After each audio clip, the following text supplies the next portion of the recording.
Hello money talkers, welcome to my channel money talks with Payal. इस वीडियो में मैं जिस स्टॉक के बारे में बात करने वाली हूँ उसका आज के दिन इंट्राडे में ऑलमोस्ट 18% का हमें फॉल देखने को मिला, जिसके पीछे का रीज़न था कि प्रमोटर ने इस अपने ही कंपनी में 30% की स्टेक जो है आज के दिन बेच दी है ब्लॉक डील के थ्रू। कंपनी का प्राइस अगर आप देखोगे 1659 पे चल रहा है। एक ही दिन में ये अभी जब मैं बना रही हूँ ये वीडियो 265 रुपीज़ ये फॉल हो चुका है। इससे भी ज़्यादा ये नीचे जा चुकी थी और कंपनी का नाम है GMMP फॉडलर। अभी हम यहाँ पर बात करेंगे क्योंकि क्या है कि इन्वेस्टर्स जो होते हैं उनको लगता है कि एक दिन में अगर स्टॉक 18% 20% गिर गया तो क्या ये हमारे लिए एक अच्छा समय है इसको बाइंग करने का। तो वो लेकर हम यहाँ पे डिस्कशन करने वाले हैं। पहले हम देखते हैं कि इसके गिरने का जो प्रॉपर वजह है वो क्या है।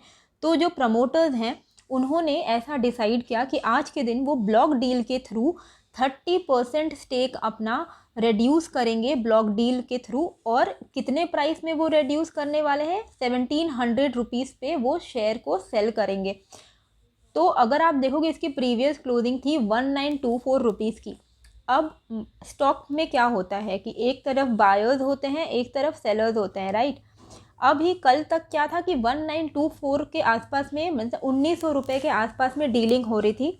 अब अगर प्रमोटर खुद ही बोले कि मैं 1700 में बेचने को रेडी हूँ, तो कोई भी बायर 1900 में क्यों खरीदेगा? वो तो 1700 में ही खरीदने के लिए रेडी होगा, राइट। इसी वजह से स्टॉक जो है वो 1700 तक नीचे चला गया था और अभी उससे भी ज़्यादा नीचे वो ट्रेड कर रहा है, क्योंकि एक बहुत बड़ा हमें 30% का जो बल्क डील में स्टॉक का जो ऑफलोडिंग है वो देखने को मिला। और जनरली ये अच्छी बात तो नहीं होती है जब हम देखते हैं कि प्रमोटर्स जो हैं वो ही अपने कंपनी से 30% का स्टेक को सेल कर रहे हैं।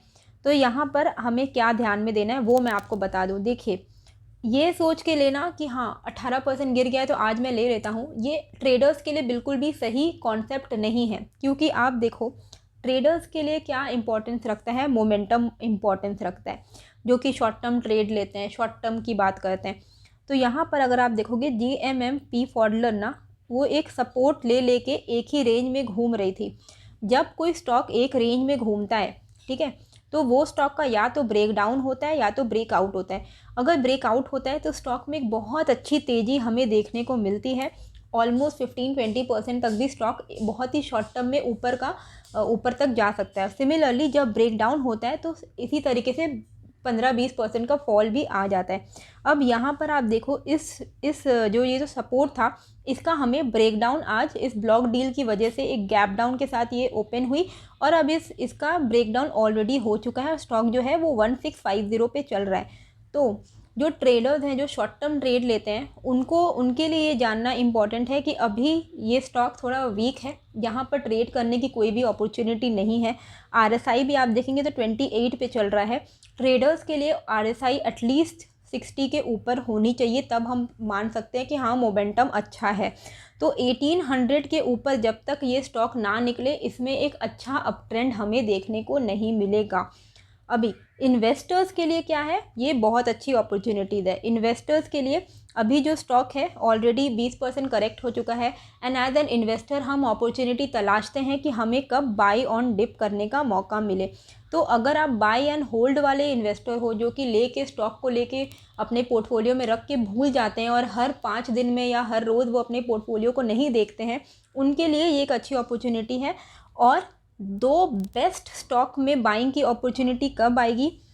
1390 से लेके 1450 तक। क्यों? क्योंकि यहाँ पर एक गैप है।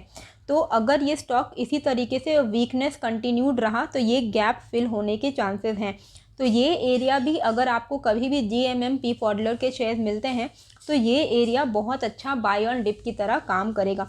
इन्वेस्टर्स के लिए अगर हम देखें तो RSI भी थोड़ा ओवरसोल्ड जोन की तरफ जा रहा है। तो इन्वेस्टर्स के लिए हमें क्या देखना होता है कि RSI 30 के नीचे हो। अगर RSI 30 के नीचे है तो यानी कि बहुत फियर है। एंड इन्वेस्टर्स के लिए यही मैजिक काम करता है कि जब पीपल आर फियरफुल तब आप बाइंग करें and when people are greedy तब आप सेल करें। तो इन्वेस्टर्स के हिसाब से अभी सही मौका है बाय ऑन डिप करने का। और आपको भूल जाना है, इसको 5-6 साल रख के भूल जाना है।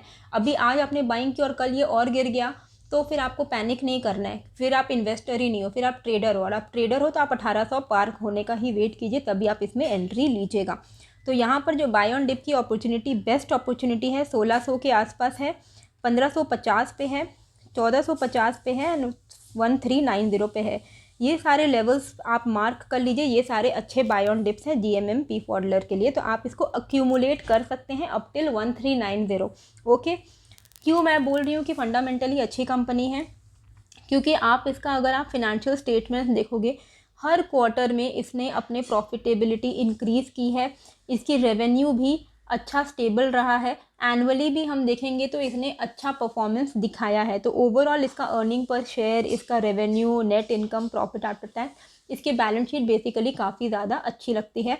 दूसरा, इनके पास एक अच्छा पॉइंट ये है कि ये मार्केट लीडर है glass lined equipment in India में with over 50% of market share. तो ग्लास लाइंड इक्विपमेंट्स जो होते हैं उनमें इनका 50% से ज़्यादा मार्केट का शेयर है। इनको स्मॉल वेसल, जो छोटे डब्बे होते हैं, जो कि मेनली जो कि फार्मास्यूटिकल्स एंड हॉस्पिटल्स में यूज़ होते हैं, उनमें भी इनका अच्छा खासा काम है। तो वो जो छोटे छोटे डब्बे होते हैं, छोटे छोटे वेसल्स होते हैं, वहाँ पर इनको थोड़ा कंपटीशन फेस करना पड़ता है, लेकिन लार्ज वेसल्स में इनका ऑलमोस्ट मोनोपोली है। ठीक है, तो बड़े जो वेसल्स होते हैं उनमें इनका मोनोपोली है, ये इनके पास एक कॉम्पिटिटिव एडवांटेज हो जाता है। इनकी जो मेन रेवेन्यू है, 72% रेवेन्यू एक्सपोर्ट करने से आती है एंड 28% ऑफ द रेवेन्यू इनकी इंडिया के अंदर से आती है। फंडामेंटली अच्छी कंपनी है। सेल्स की ग्रोथ अगर आप देखोगे, जो कि मैं बोलती हूँ as a fundamental investor, as a long term investor, हमें देखना चाहिए कि एटलीस्ट सेल्स जो है 10% से तो ईयर ऑन ईयर बढ़ रही हो। तो यहाँ पर आप देखोगे कि कोई भी टाइम फ्रेम में इसकी जो कंपाउंडेड सेल्स ग्रोथ है वो 25% से तो ऊपर ही रही है। तो ये एक बहुत अच्छा पॉजिटिव पॉइंट है। प्रॉफिट ग्रोथ भी अगर आप देखोगे तो प्रॉफिट ग्रोथ भी एटलीस्ट 10% के ऊपर होना चाहिए। किसी भी टाइम फ्रेम में आप देख ले, 10 साल, 5 साल, 3 साल, इनका कंपाउंडेड प्रॉफिट ग्रोथ 15% के ऊपर है। ये भी एक बहुत अच्छी बात है। स्टॉक ने अच्छी तेज़ी दिखाई, अपने इन्वेस्टर्स को अच्छे पैसे बना के दिए हैं, जिस वजह से इनका रिटर्न ऑन इक्विटी भी काफ़ी स्ट्रॉन्ग है। तो ये सारे फैक्टर्स हैं जिस वजह से एज एन इन्वेस्टर आप इन्वेस्ट कर सकते हो। अब प्रमोटर ने 30% स्टेक बेच दिया है। क्यों बेचा? क्योंकि उन्होंने काफ़ी नीचे में उनकी खरीदारी की हुई थी और रिसेंटली भी उन्होंने 1500 में लिया था। आई थिंक 6 महीने पहले बल्क डील में दिख रहा था। तो उनको अच्छा प्रॉफिट हो गया, अब उनको पैसे की ज़रूरत है तो वो बेचेंगे, वो बाद में फिर भी खरीद सकते हैं। तो प्रमोटर्स का क्या है, GMM पी फॉडलर में मैंने देखा है ये कई बार अपने स्टेक को बढ़ाते हैं, घटाते हैं, इस तरीके का करते रहते हैं। इस बार उन्होंने कुछ ज़्यादा ही स्टेक बेच दिया है, 30% का। लेकिन as an investor it is a very good company, as a trader it is not a very good time to invest. I hope आपको ये जो वीडियो है अच्छी लगी होगी। क्या आपके पास GMM पी फॉडलर के शेयर्स हैं? मुझे कॉमेंट करके ज़रूर बताइएगा, एंड नए हो तो सब्सक्राइब कर लीजिएगा। मिलते हैं फिर एक नए वीडियो के साथ। Thank you.